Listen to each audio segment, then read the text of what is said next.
The Awakening by Kate Chopin. Chapter 33. It happened sometimes when Edna went to see Mademoiselle rise that the little musician was absent, giving a lesson or making some small necessary household purchase. The key was always left in a secret hiding place in the entry, which Edna knew. If Mademoiselle happened to be away, Edna would usually enter and wait for her return. When she knocked at Mademoiselle Rise's door one afternoon, there was no response. So, unlocking the door as usual, she entered and found the apartment deserted, as she had expected. Her day had been quite filled up, and it was for a rest, for a refuge, and to talk about Robert, that she sought out her friend. She had worked at her canvas, a young Italian character study, all the morning, completing the work without the model. But there had been many interruptions, some incident to her modest housekeeping and others of a more social nature. Madame Ratinal had dragged herself over, avoiding the two public thoroughfares, she said. She complained that Edna had neglected her much of late. Besides, she was consumed with curiosity to see the little house and the manner in which it was conducted. She wanted to hear all about the dinner party. Monsieur Ratinal had left so early. What had happened after he left?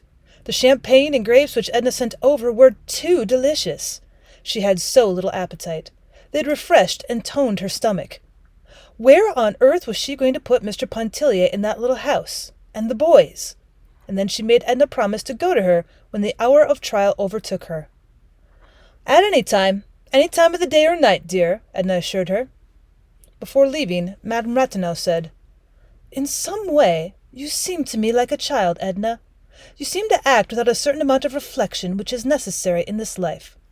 That is the reason I want to say you mustn't mind if I advise you to be a little careful while you are living here alone.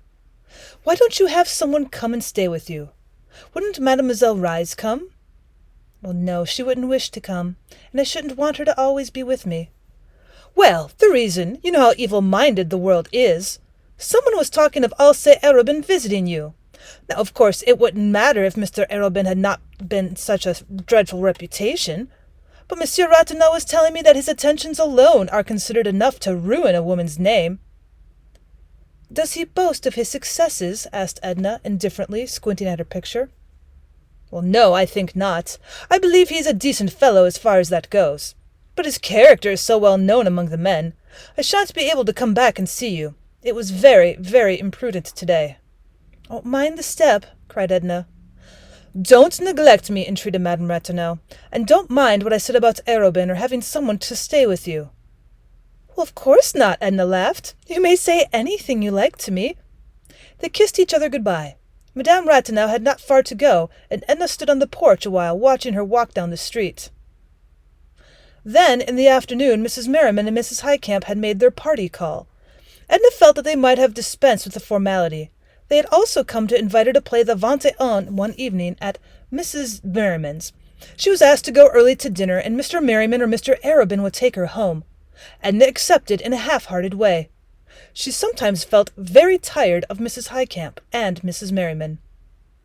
Late in the afternoon she sought refuge with Mademoiselle Rise, and stayed there alone, waiting for her, feeling a kind of repose invade her with the very atmosphere of the shabby, unpretentious little room. Edna sat at the window which looked out over the housetops and across the river. The window frame was filled with pots of flowers, and she sat and picked the dry leaves from a rose geranium.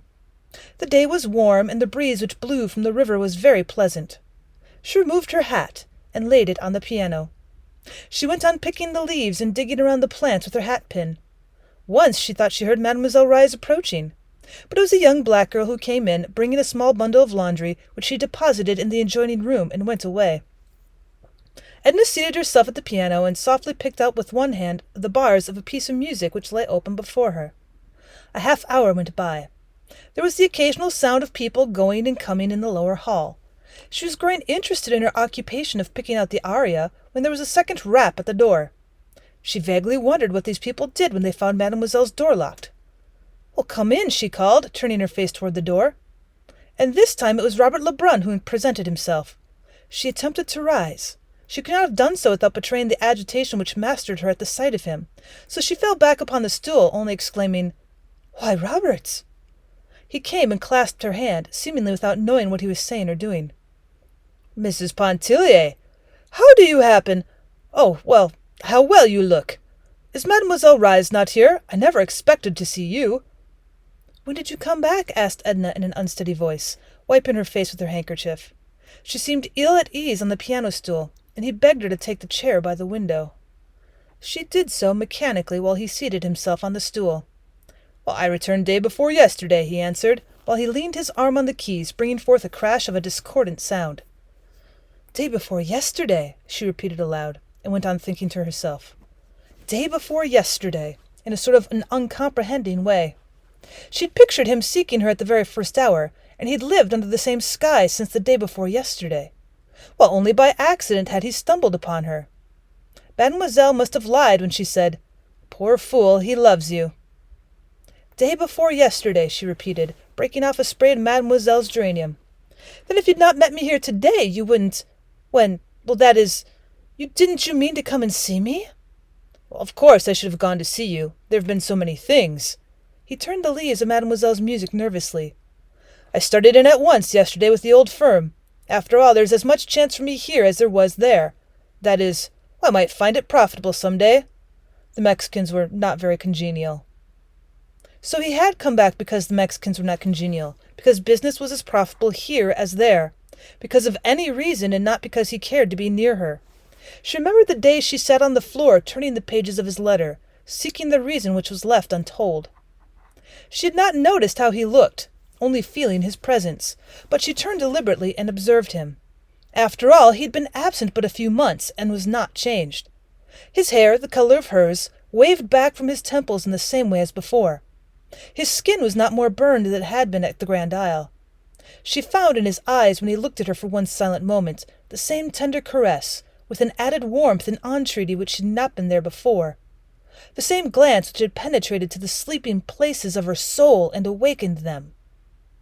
100 times Edna had pictured Robert's return, and imagined their first meeting. It was usually at her home, whither he had sought her out at once. She always fancied him expressing or betraying in some way his love for her.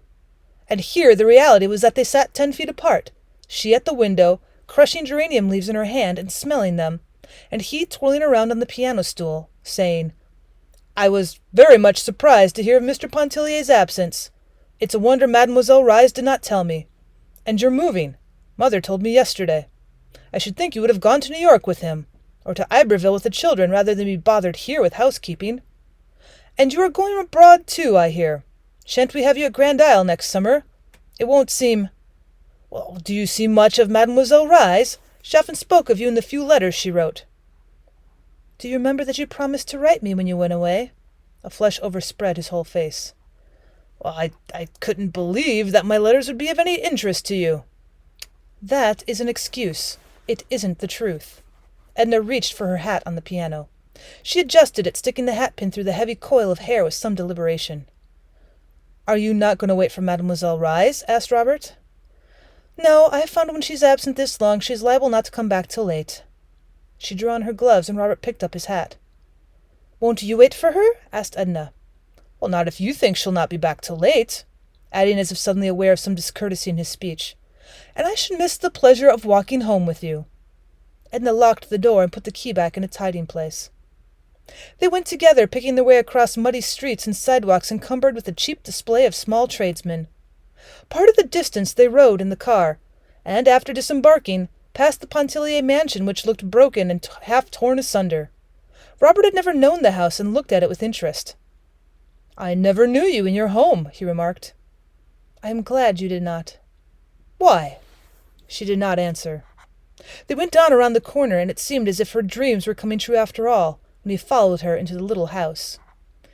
"You must stay and dine with me, Robert. You see I'm all alone, and it is so long since I've seen you. There is so much I want to ask you." She took off her hat and gloves. He stood irresolute, making some excuse about his mother who expected him. He even muttered something about an engagement. She struck a match and lit a lamp on the table. It was growing dusk. When he saw her face in the lamplight, looking pained with all the soft lines gone out of it, he threw his hat aside and seated himself. "Oh, you know I want to stay, if you will let me," he exclaimed. All the softness came back. She laughed and went and put her hand on his shoulder. "This is the first moment you have seemed like the old Robert. I'll go tell Celestine." She hurried away to tell Celestine to set an extra place.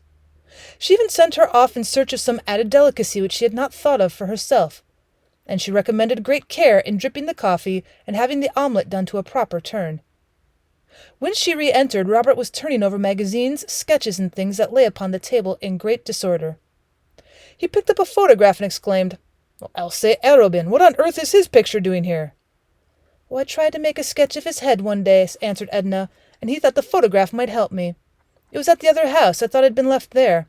I must have packed it up with my drawing materials." "I should think you'd give it back to him if you've finished with it."